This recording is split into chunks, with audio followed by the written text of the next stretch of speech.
The Moose is a beast, and the Maple Leafs are up 2 games on the defending Stanley Cup champions. Welcome to NHL Wraparound Stanley Cupdate for Thursday, May 8th, 2025. Vic and Neil joining hockey fans today. And before we start breaking down the 2 games from Wednesday, will you indulge me in a story quickly? Please, go ahead. All right. Well, you know how it is with cable or streaming or rabbit ears. You tend to get your reception of NHL games at slightly different intervals based on who your service provider is. You're aware of that, right? I think so, sir. Yes, sir. Yes.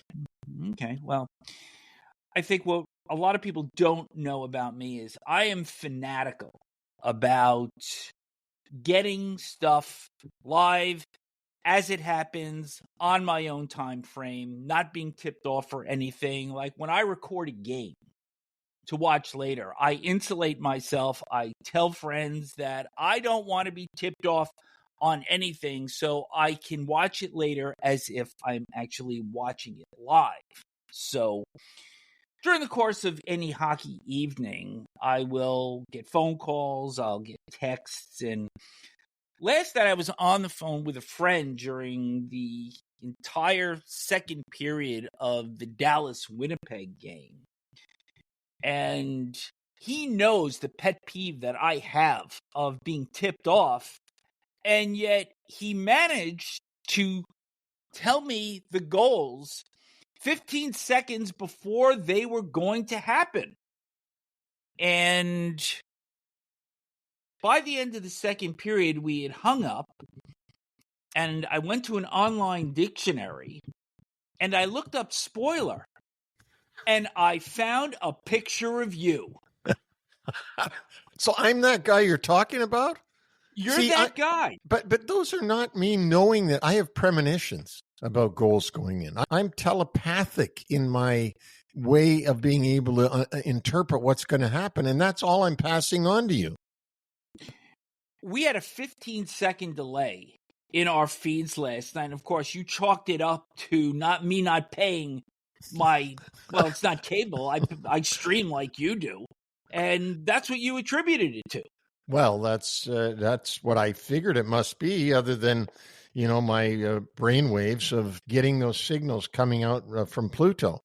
I'm not going there with your space antics and all of that stuff. All I know is that your wonderful wife, Margaret, tried to derail you from your abhorrent behavior of tipping these goals off, and she couldn't even succeed at that. So thank you for tipping me off on all 5 goals of that game, because there was nothing scored in the first and there was nothing scored in the third. Well, you had to listen to something, because you couldn't hear anything on that game other than just crickets. And we'll get to that later. You were underwhelmed. Very underwhelmed. Okay. All right. We'll leave it there. So we're going to start with Toronto and Florida. Maple Leafs lead this series now 2-0 after a 4-3 win on Wednesday. Aaron Ekblad returned to the Panthers lineup following his 2-game suspension. But you watch this Maple Leafs team now, and I don't think Florida played badly in Game 2. They were certainly more on their toes than they were in Game 1. And yet, what we're seeing is perhaps a Maple Leafs team that is finally coming of age. They're checking a lot of boxes here. They had responses to all 3 Florida goals on Wednesday. And whether it's Craig Berube, whether there's a new belief system, whatever the case may be, we're seeing something different in Toronto this spring. We are. We're seeing a team that's playing as a team, and that they've got their assignments and they're fulfilling them. And they're not letting the thrill of another offensive opportunity get in the way of fulfilling the duty that they have in the role that they have. I thought that last night's game was excellent by Toronto. It's going to be amazing to see what Florida can do with Toronto down in Florida. I still say, and this is one of those times when you really mean it, they're still the champions until they're dethroned. And I still believe in Florida. I do. I've watched them now, as you have, for 3 years, playing this grindy, mucky, dirty, grimy style that works so well in the playoffs. I still believe in Florida. Not that I don't believe in Toronto. I really think they're playing well.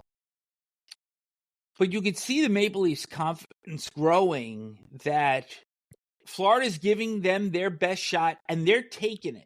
And when you take that and then you succeed, it just makes you more confident that you can handle it. Now, look, the series goes down to Florida.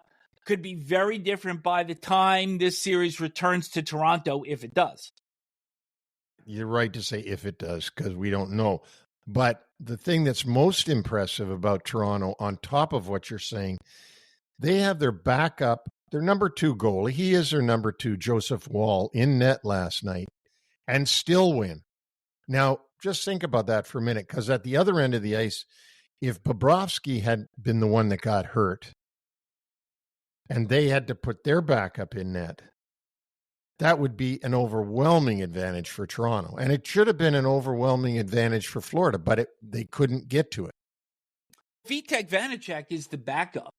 Yes. And while he doesn't have the seasoning that Bobrovsky is, and not to mention the decoration of having a Stanley Cup, he's a quality goaltender.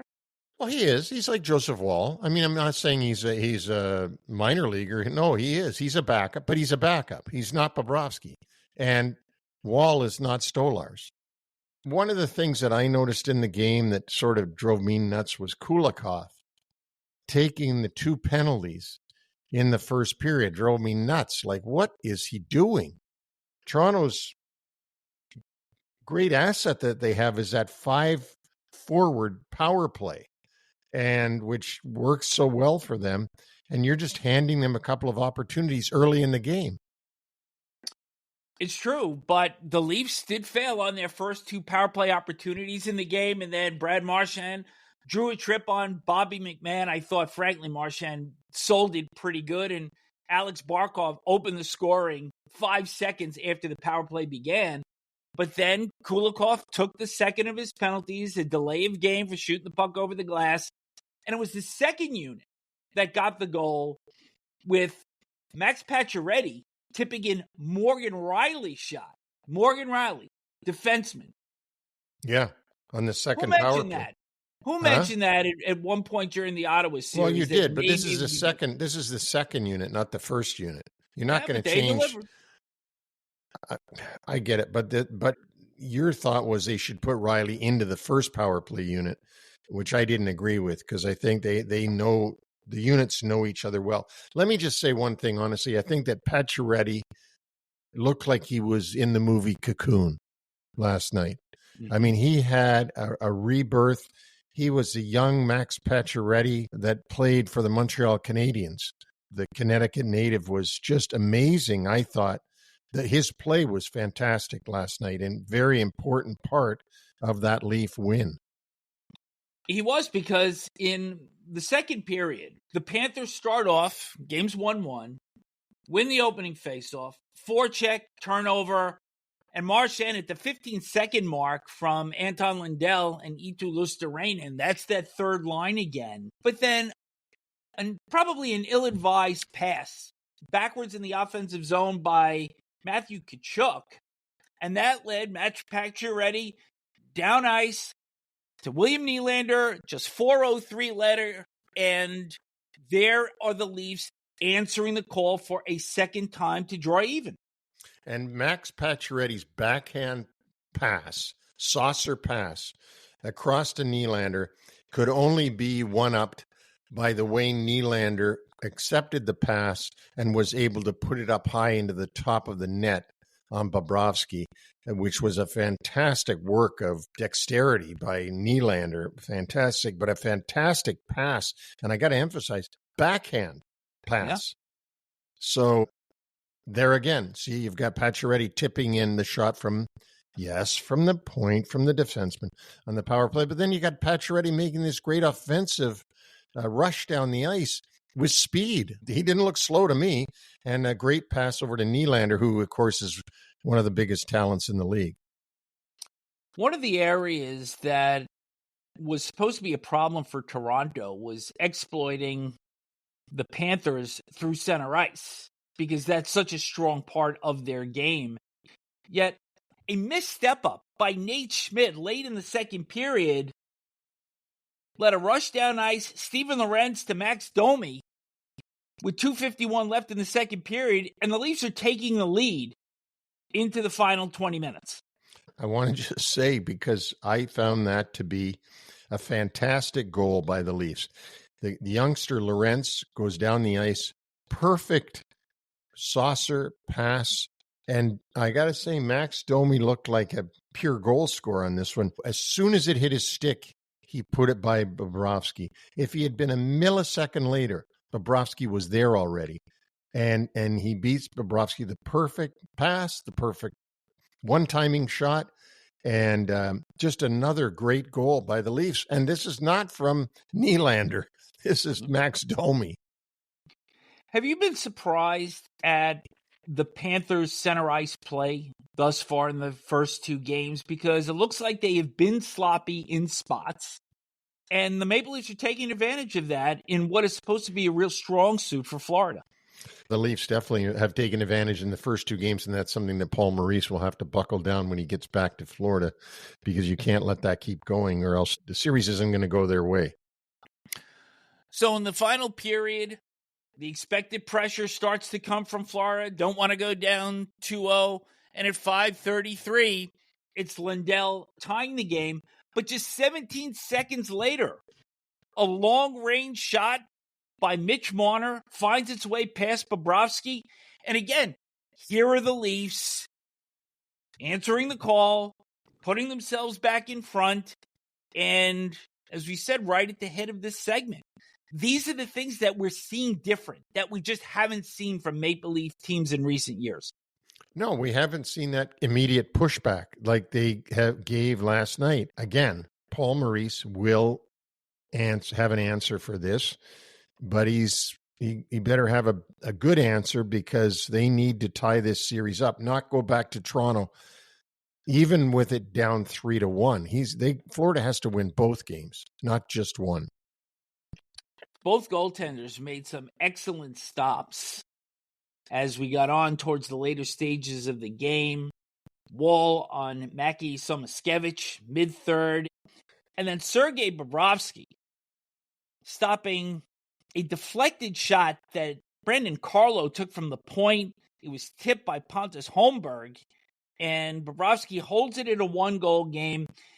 There was, I would say, a real fire drill in the Toronto end after that last commercial timeout. But Joseph Woll, the Maple Leafs, they hold firm despite getting out-attempted 77-41 in this game. And with a 2-0 lead, the one thing that I'm looking at from the Panthers' perspective here is I think the third line has been tremendous. I think the first line has been very good. But that second line of Matt Tkachuk, Evan Rodriguez, and Sam Bennett not quite delivering up to par thus far in the first two games. No, and not delivering up to the level that you expected, especially Tkachuk and Bennett. And Matthew Tkachuk, I don't know if I'm wrong, but he didn't look the same to me in these two games as he normally does. Normally 19's involved in everything. I mean, he's always involved. Maybe it was just hard for him to get that involved. Maybe he's still struggling a little bit with some injury problem, but you're right. Tkachuk, Rodriguez, and Bennett, they got to get going. They got to contribute. They got to throw some things in order for the Panthers to have the solid effort that they're going to need now to win both these games in Florida. No need to rush Anthony Stolarz back at this point. You've got a 2-0 lead. You're going to come back with home ice advantage regardless. This is something that really can't be rushed. And you got to remember, the backup for Wall now is Matt Murray, who won consecutive Stanley Cups for Pittsburgh in 2016 and 2017, although I don't think he's the same goaltender now, and you certainly don't want to have to go 3 deep when you're in the second round of the playoffs. But that's a pretty good security blanket if need be. And give Tree Living and Shanahan and crew credit for signing Matt Murray and keeping him in with the Marlies and then having him there as a third guy in case one of their top two gets hurt. Now, you're right. Let's say in the game 3 in Florida, Wall is playing, Matt Murray's on the bench, and Toronto is down by 3 goals at the beginning of the third period. There's no problem letting Wall rest and putting Murray in the net. I mean, he's an NHL goalie, and as you said, almost a decade ago now, he won 2 Stanley Cups. By the way, a little bit of trivia. Matt Murray is the only goalie or player that I can think of who won 2 Stanley Cups, both as a qualified rookie. That'd be correct, because Ken Dryden won in 71, but in 72, the Bruins won. And then Dryden came back in 73 to win for the Canadiens. So I would think that you were correct. So for all of you that don't know what I'm talking about, in the first year he came up, had not played the subsequent amount of games in that season to qualify for the Calder, but then played a lot of playoff games and they win the Cup. The second year, he's a true rookie. He plays the qualified number of games in order to be a candidate for the Calder Trophy, and then plays in the playoffs and they win a second Cup. So both years, he was a rookie. Good stuff.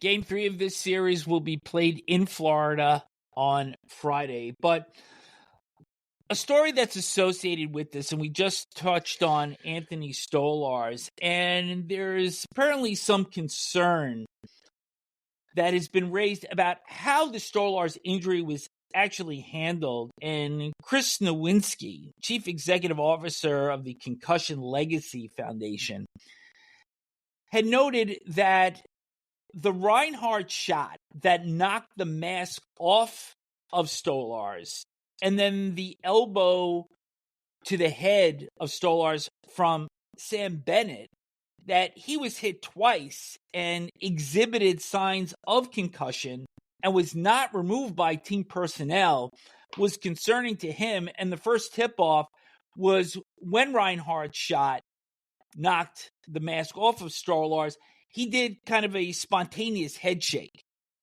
And that was a signal that something was not right. And this is something that I think is going to be looked at far more seriously throughout these playoffs should any goaltender get hit again in that nature, because it was Stolarz that came to the bench and threw up after the Bennett elbow that prompted him to actually leave the game. Absolutely. And these are all good points. Mike Richter, my goaltender in New York, had to retire due to concussion problems.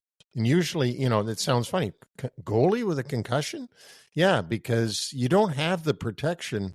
And the other thing about a goalie, but we never think about this, is he's not a moving object. Right. He's standing still most of the time. Yes, he's moving back and forth in his crease, but for the most time, he has no velocity. It's the players and their body parts that come into his head that have the velocity. So that's even worse. Wasn't the first part of Richter's concussion problems a long shot that hit him in the mask? Yes, I believe so. So stay tuned for more news on that as it unfolds as to whether or not Anthony Stolarz returns to this series. Hey, you got a question or something that you want to ask us about these playoffs, a rule, something that you've seen that maybe we've overlooked? Write to us at nhlwraparound@gmail.com. We will write back to you very, very quickly. Let's move to the Dallas-Winnipeg game, which the Stars a 1-0 lead in that series with a 3-2 victory.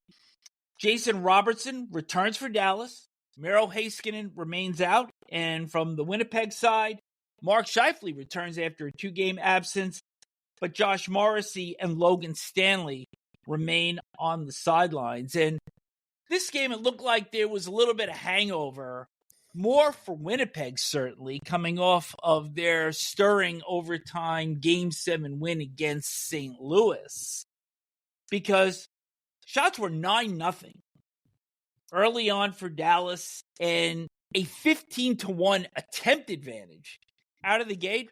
But then the Jets got their footing. They got the next 9 shots and actually had outshot Dallas 13-12 by the end of the first period.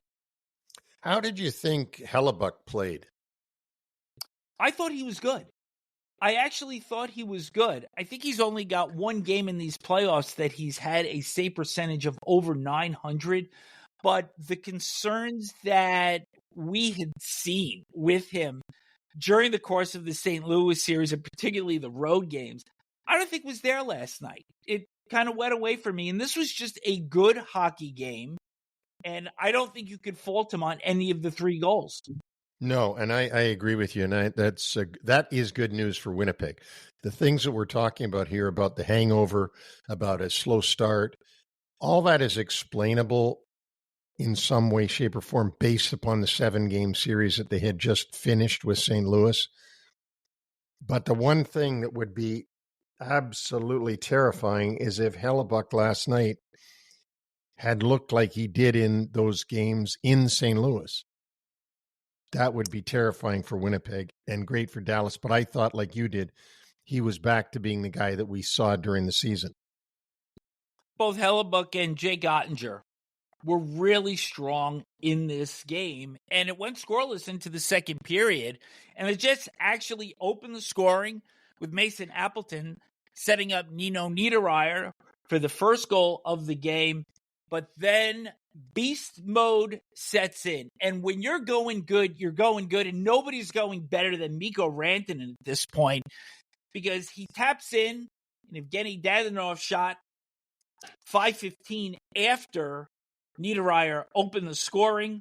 Then he deflects in Thomas Harley's shot with 5:39 left in the second period. And he completes his hat trick. His shot deflects in off defenseman Dylan Sandberg. So when you're going good, everything seems to go. He has scored or assisted on 12 consecutive goals by the Stars. The all-time record prior to this was 9, set by Mario Lemieux in 1992. This guy is far and away the best player in the playoffs thus far. Oh, absolutely. No doubt about it. And it's great to see. It's fun to see because of all the soap opera that went on with him during the season. And the team that had him for many years is now sitting watching on TV or gone off to Barbados or wherever they go when the season ends. And he's still playing and trying to get his name engraved on the Stanley Cup again. And he was even double shifting. Peter DeBoer just thinks he's got so much going for him right now, and he's exactly correct that he's double shifting with the 4th line. You know what? When you got a horse going, whip the horse. We're only in the second round, and for the Dallas Stars, they're only 8 games into the playoffs. But I was starting to think of a time when a player was so dominant that could they even be considered for the Conn Smythe Trophy without making the Stanley Cup final? And the one player that came to mind for me was Peter Forsberg. In 2002, had 27 points, and the Avalanche didn't even make the final that year. And when you look at what Rantanen is putting up right now, there could certainly be a case for it somewhere down the playoffs should the Stars not make the final. It reminds me of a quick story of 1982 when Michel Dion was the goalie for the Pittsburgh Penguins. Yeah. And that was a 3-out-of-5 series with the Islanders. And he was so spectacular that I actually said to somebody, you should give him the Conn Smythe right now. I mean, he was that good. And this reminds me of it. It's because, is anybody going to be able to do a better job than Rantanen's doing right now? I doubt it from now till the end of the playoffs. Now, if Dallas doesn't make the final, they are not going to give The Of Conn course Smythe not. to somebody that doesn't make the final. Right. And I don't think that you will see a losing team's player win the Conn Smythe anymore after last year's Connor McDavid situation where he didn't come back out to accept it, nor should he have, because it was just too awkward. It's a very awkward situation when the losing team's player gets the award. So anyways, certainly right now, Rantanen is by far the number one guy in the Conn Smythe Trophy race. Just going back to what you were saying about a losing player accepting it, and what Ron Hextall did in 1987, it was in his studio after the game. It wasn't on the ice. And the Bettman regime, of course, has their own way of doing things. Speaking of the Stanley Cup and the Conn Smythe Trophy, until Gary Bettman, John Ziegler and Clarence Campbell did not do the long speech before handing the cup to the captain.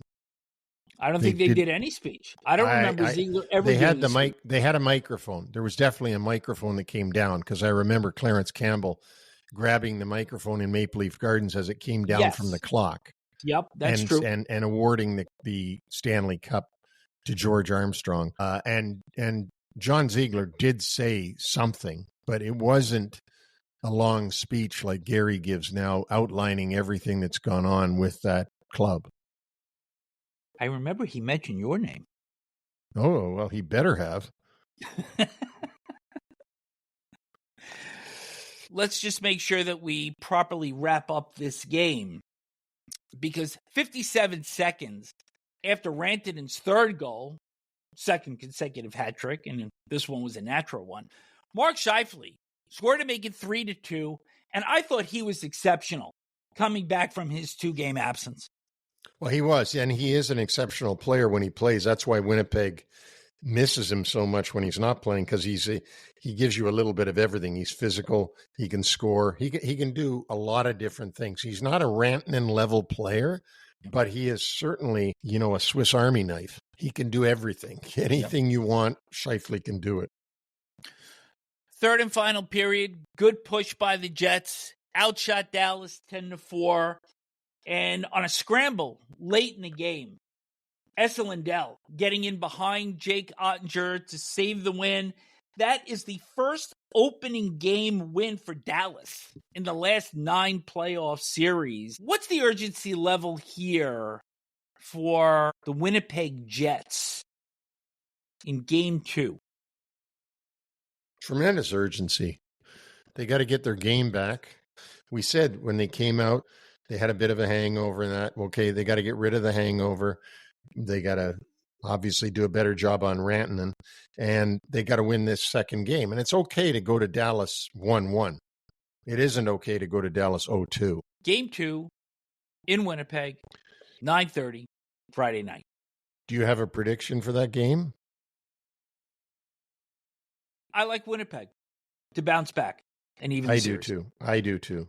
So we'll hold ourselves to that. We certainly will. Why don't we take a look at what's coming up on Thursday? I know that both games are on ESPN. And then the schedule switches over to TNT and TBS from Friday through next Monday. So the night will kick off with Carolina and Washington, with the Hurricanes with a 1-0 series lead coming off their overtime win in Game 1. A quick personnel note. Mark Jankowski left Game 1 with an undisclosed injury.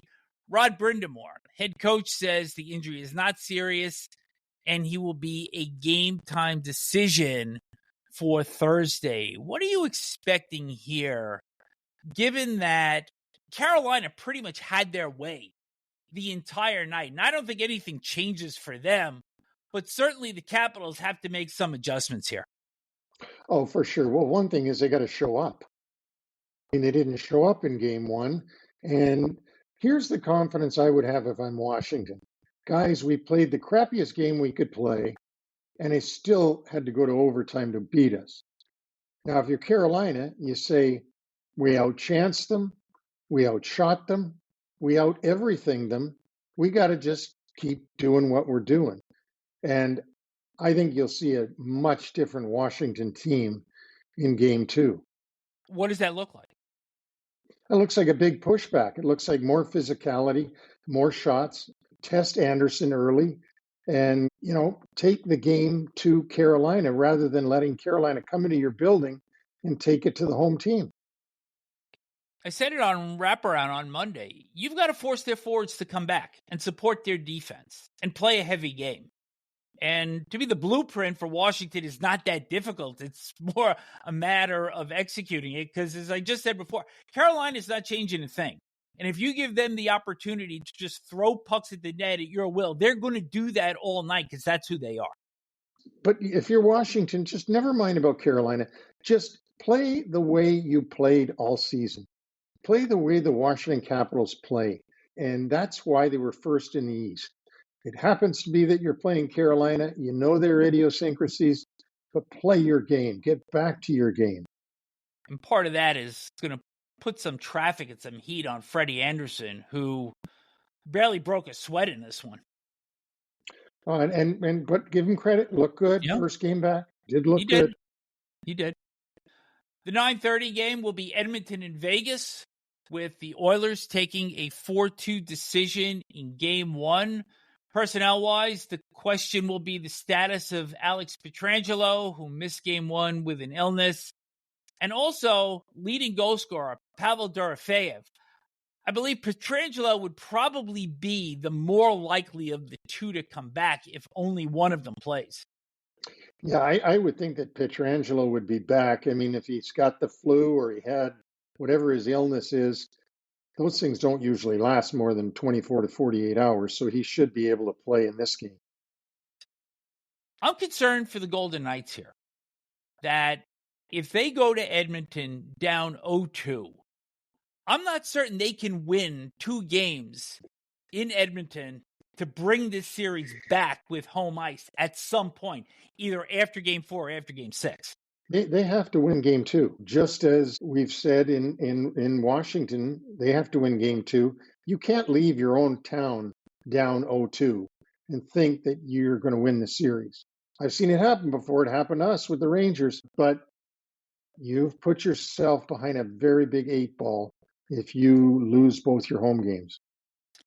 They got out to the quick start in Game 1. Mark Stone had a pair of goals. And then gradually, the Oilers settled in. Corey Perry scored late in the first period. And then the Oilers had the big pushback before breaking through in the third period with 3 goals. So if you're the Golden Knights, what's the single biggest adjustment that you're looking for? Slow down number 97 and number 29 and just concentrate on them more than they seem to do. They got off to that fast start. As you said, Stone got those first 2 goals. And I think they thought, okay, this isn't going to be that bad. And then all of a sudden, here comes, as I said, 29 and 97. And it began to be a tough night. So they've got to respect, and I not that they don't respect those guys, but they got to make sure that they take care of that. And like Hyman came down and took a shot and scored. No turnovers. You can't turn the puck over to the Edmonton Oilers or they're going to put it in your net. So we saw a few shifts with Jack Eichel going straight up against Connor McDavid. And Eichel's one of the few players that can skate stride for stride, maybe not speed with him, but certainly with the edge work and being able to play straight up with him. Is this a situation in Game 2 that Bruce Cassidy maybe tries to use that last change to get Eichel straight up with McDavid and essentially neutralize the top line and then try to win the game with your bottom 9 forwards? It could be the same, but don't forget Connor Brown is one of their bottom 6, and look at how he played and scored that insurance goal. You know what? I don't know. Do you try to get Eichel's talent to suffocate McDavid's talent, to eliminate McDavid's talent by going head to head? I don't know. That's a good one, Vic. That's a good question that I really don't have the answer for. I'm interested to see what he does in that game and who he pits up against Draisaitl, and McDavid, and don't forget Corey Perry got that big goal. I'll give you one more hard question. If the Capitals and the Golden Knights both go down 0-2, I think I asked you this in the first round, which one is more likely to come back? And you can say neither. No, I would say Washington. Okay. That's what I think by watching them all season, that they were able to do stuff. And I think that Carolina is vulnerable. I just think Washington had a full first game. I don't think they can play any worse than they played. Fair enough. It is now time for this day in Stanley Cup history, May 8th. And by the way, did you know 80 years ago, World War II ended in Europe? I did not know that. I should have known that, but I did not. It actually has exactly nothing to do with this date in Stanley Cup history, but I thought I'd throw that in there just because it was history. So here we go. We're going to look back to 1973, and looking to clinch the Stanley Cup with a 3-1 series lead, the Canadiens hosted the Blackhawks at the Montreal Forum, and those two teams proceeded to play the highest scoring game in Cup Finals history, with the Blackhawks prevailing 8-7, despite Hall of Fame goaltenders Ken Dryden and Tony Esposito facing each other at opposite ends of the rink. They combined for a .750 save percentage in that game. That means that they allowed one goal on every 4 shots. Even I can figure that one out. So see, I'm the Rain Man here. Easy math on that one. So a little bit of factual info from that game. It was 2-2 after the first. And then the Blackhawks outscored the Canadiens 5-3 in the second period. The 8 goals were a record at that time for most goals scored in a period for a game in a final. And that mark was since tied. Do you know by who and when? I do not. Well, you should, because it was the third period of Game 5 of the 1994 Stanley Cup Final between the Rangers and the Canucks. The Canucks had a 1-0 lead heading into the third period. They upped it to 3-0. You guys came back and scored 3, and then the Canucks scored the final 3. Wow. I guess I wanted to blank that out of my memory. Well, you successfully did that. Let me give you some of the goal scorers in this game. For the losing Montreal Canadiens, pretty good who's who. Claude LaRose had a pair. Andre Richard, Frank and Pete Mahovlich both scored. Serge Savard and Yvan Cournoyer. And for the Blackhawks, Stan Mikita, 4-point game, 2 goals, 2 assists. Jim Pappen had 2 goals. Dennis Hull, the eventual game winner, was scored by Lou Angotti. And remember when I promised you yesterday that there would be a couple of luminaries that were going to be brought up? Yes, and I can't wait. I'm waiting. The other 2 goals for the Blackhawks in this game were scored by Dave Crisco and Len Frigg. Len Frigg and Dave Crisco. That's it. And Dave Crisco probably got fried after that. I don't know where to go with that one. Anyway, the Canadiens closed out that series in 6 games in Chicago with a 6-4 win. Yvan Cournoyer got the game-winning goal in the third period. He added 2 assists and won the Conn Smythe Trophy, putting up 15 goals and 10 assists in those 1973 playoffs. And that will conclude Stanley Cupdate for today. Neil and I will be back Friday, but before we do, a reminder, subscribe, like us on Facebook, and also check out our website, NHLWraparound.com. Enjoy the hockey on Thursday.